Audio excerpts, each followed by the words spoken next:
नमस्कार मुलांनो. हवामान, हवामान आणि अनुकूलन भाग पहिला या धड्यातील हवामानावरील व्हिडिओ तुम्हाला आवडला असेल, अशी आशा आहे.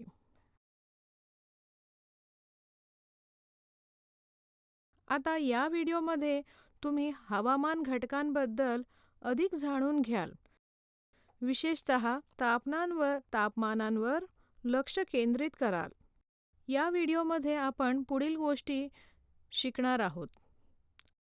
हवामानाचे घटक मोजणे,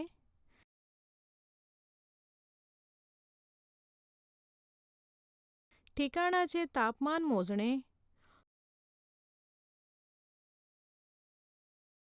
तुमच्या शाळेच्या प्रयोगशाळेतून MMT दाखवण्यासाठी क्रियाकलाप, कीवर्ड, हवामान,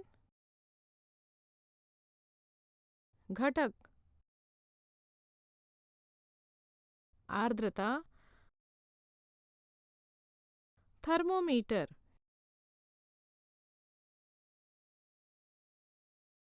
MMT, कमाल किमान थर्मामीटर.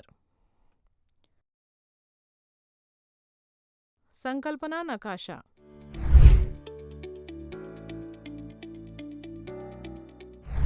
हवामानाचे घटक मोजणे. वेगवेगळ्या हवामान घटकांचे मोजमाप करण्यासाठी आमच्याकडे वेगवेगळ्या प्रकारची मोजमाप यंत्र आहेत. तापमान, पाऊस, वाऱ्याचा वेग आणि आर्द्रता यासारखे हवामान घटक कसे मोजायचे ते आम्हाला कळवा. एखाद्या ठिकाणाचे तापमान मोजणे.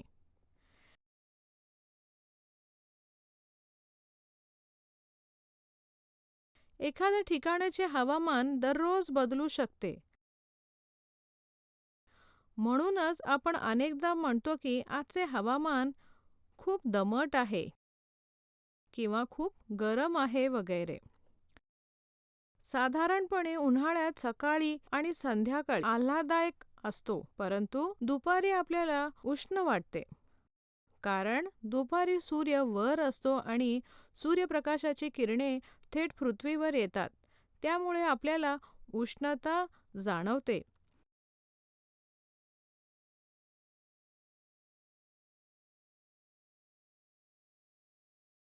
म्हणून ते तापमानाशी संबंधित आहे. उष्ण असलेल्या ठिकाणाची तुलना आपण थंड ठिकाणाची कशी करू शकतो? एखाद्या ठिकाणाचे तापमान उष्ण आहे की थंड आहे हे त्या ठिकाणाच्या हवामानावर अवलंबून असते.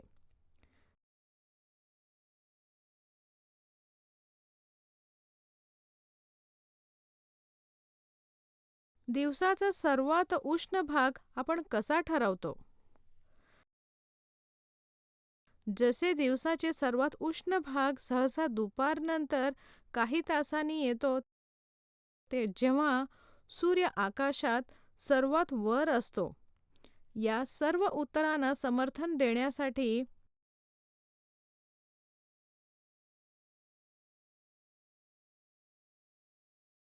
आपण आधीच शिकलो आहोत की तापमान मोजण्यास मदत करणारे थर्मोमीटर आहेत.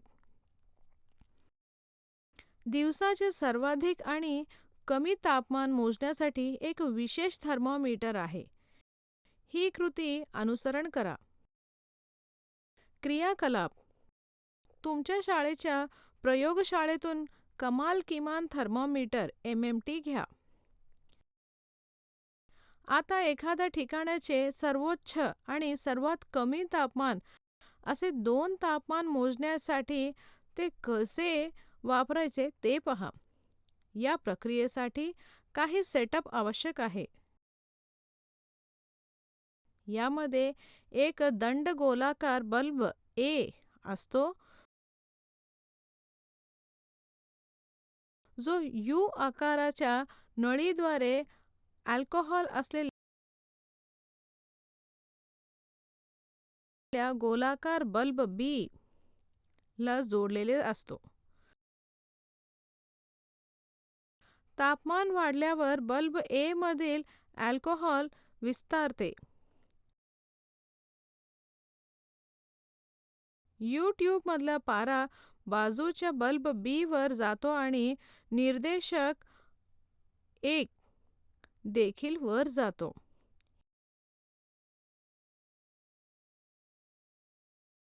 हे दिवसाचे कमाल तापमान दर्शवते. जर तापमान कमी झाले तर बल्ब बी मधील अल्कोहोल आकुंचन पावतो, तर यू ट्यूब मधील पारा ए बल्ब बाजूला जातो आणि निर्देशक 12 देखील वर जातो.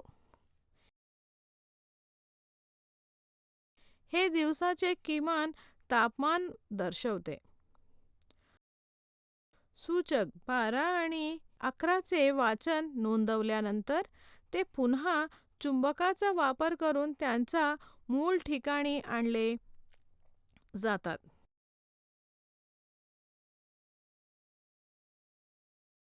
मला आशा आहे की तुम्हाला सर्वांना अगदी स्पष्टपणे समजले असेल. तुमच्या शाळेच्या प्रयोगशाळेत प्रयत्न करा. जवळच्या शहराचे हवामान अहवाल वर्तमानपत्रामधून गोळा करा.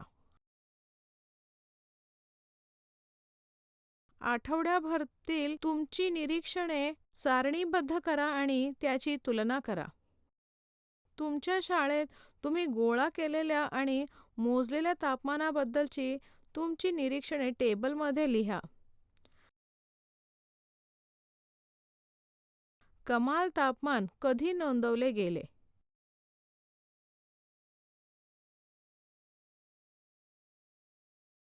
किमान तापमान कधी नोंदवले गेले का? तुमच्या शाळेतील आणि जवळच्या शहराच्या तापमानात काही समानता आहे का? तुमचे निरीक्षण कसे व्यक्त करावे? हो. कृती 5. येथे MMTच्या मदतीने तापमान मोजल्यानंतर तुम्ही तुमचे निरीक्षण ओळखायचे माध्यमातून व्यक्त करू शकता. आलेखाचे निरीक्षण करा आणि खालील मुद्द्यांवर आधारित कथानक तयार करण्याचे प्रयत्न करा. तुम्ही किती दिवसांपासून तापमान पाहिले आहे?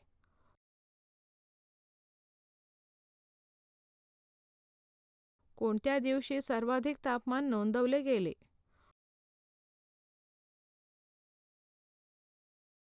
कोणत्या दिवशी सर्वात कमी तापमान नोंदवले गेले? आकृतीत दाखवल्याप्रमाणे कमाल आणि किमान तापमानाचे निरीक्षण करून आलेख बनवा. त्यामुळे तापमान मोजण्याची संकल्पना स्पष्ट होते. पुढील व्हिडिओमध्ये पाऊस आणि आर्द्रता मोजण्यासारख्या अधिक मनोरंजक गोष्टी दाखवल्या जातील.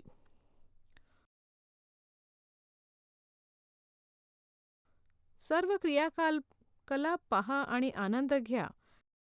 त्यापूर्वी लक्षात ठेवण्याजोगे मुद्दे. विविध हवामान घटक मोजण्यासाठी आपल्याकडे वेगवेगळ्या प्रकारची मोजमाप यंत्र आहेत. एखाद्या ठिकाणाचे हवामान दररोज बदलू शकते. MMT थर्मोमीटर आपल्याला कमाल आणि किमान तापमान मोजण्यास मदत करतात. तापमान वाढले की बल्ब ए मधील अल्कोहोलचे विस्तार होतो. तापमान कमी झाल्यास बल्ब ए मधील अल्कोहोल आकुंचन पावतो. आपल्या निरीक्षणांवर आधारित कमाल आणि किमान तापमानाचा आलेख तयार करता येतो. पाहिल्याबद्दल धन्यवाद.